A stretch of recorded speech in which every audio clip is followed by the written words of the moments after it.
हिंदू धर्म के पवित्र ग्रंथों में रामायण और महाभारत प्रमुख हैं। इन धर्म ग्रंथों से न केवल मुक्ति का मार्ग मिलता है बल्कि तत्कालीन सामाजिक व्यवस्था की भी जानकारी मिलती है।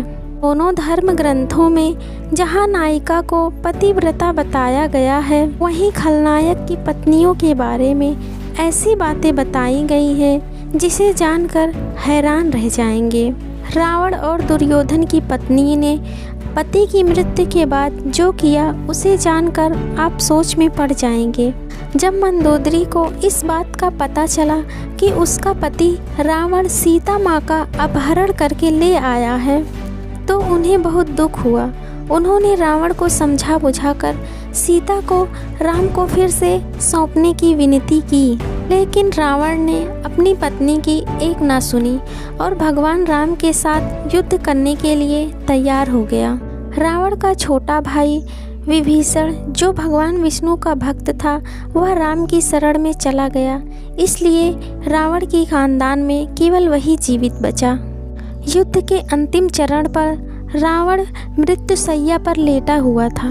उस समय रावण ने अपनी पत्नी मंदोदरी से कहा कि मुझे मुक्ति मिल रही है, तुम्हारी दुर्दशा ना हो, इसलिए तुम मेरे छोटे भाई विभीषण से विवाह कर लो।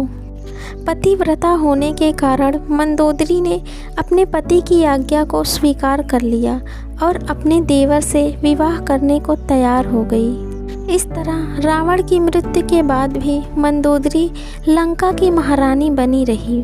रामायण में पति की मृत्यु के बाद देवर से विवाह कर लेने की यह पहली घटना नहीं है। विभीषण और मंदोदरी से पहले बाली की पत्नी तारा ने भी ऐसा ही किया था। जब भगवान राम के हाथों बाली का वध हुआ तो बाली ने भी अपनी पत्नी अप्सरा तारा की सुरक्षा के लिए उन्हें अपने छोटे भाई सुग्रीव को सौंप दिया। मृत्यु की शैया पर लेटे हुए बाली ने अपनी पत्नी का हाथ सुग्रीव के हाथों में दे दिया। राजा चंद्रवर्मा की पुत्री भानुमति स्वर्ग की अप्सराओं से भी अधिक सुंदर थी। राजा ने अपनी पुत्री के लिए सुयोग्य वर प्राप्त करने हेतु स्वयंवर रखा। उस स्वयंवर में दुर्योधन और कर्ण भी आए। भानुमति को देखकर दुर्योधन ने मन ही मन उससे विवाह करने की बात ठान ली। स्वयंवर में वरमाला को लेकर भानुमति दुर्योधन को देखकर आगे बढ़ गई। यह देखकर दुर्योधन को क्रोध आ गया और उसने जबरन वरमाला अपने गले में डलवा ली। वहां पहुंचे राजाओं ने जब इसका विरोध किया तो दुर्योधन ने सभी को युद्ध की चुनौती दे डाली।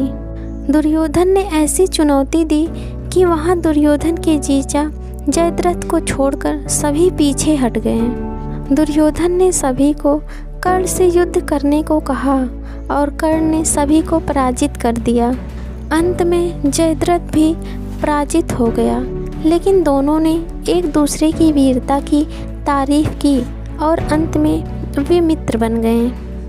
दुर्योधन ने शक्ति के बल पर भानुमति से विवाह कर लिया, लेकिन भानुमति कर्ण की वीरता से प्रभावित थी और उन्हें मन ही मन पसंद करने लगी थी। लेकिन किस्मत को कुछ और ही मंजूर था और महाभारत युद्ध में दुर्योधन और कर्ण दोनों ही मारे गए।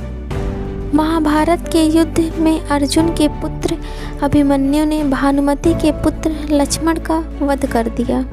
इतना सब होने के बावजूद जब महाभारत युद्ध समाप्त हुआ और युधिष्ठिर सम्राट बने तो पारिवारिक संबंधों की नई गाथा लिखने का प्रयास किया गया। दुर्योधन की पत्नी ने अर्जुन से विवाह संबंध को स्वीकार कर लिया। Thank you. Please like, share and subscribe.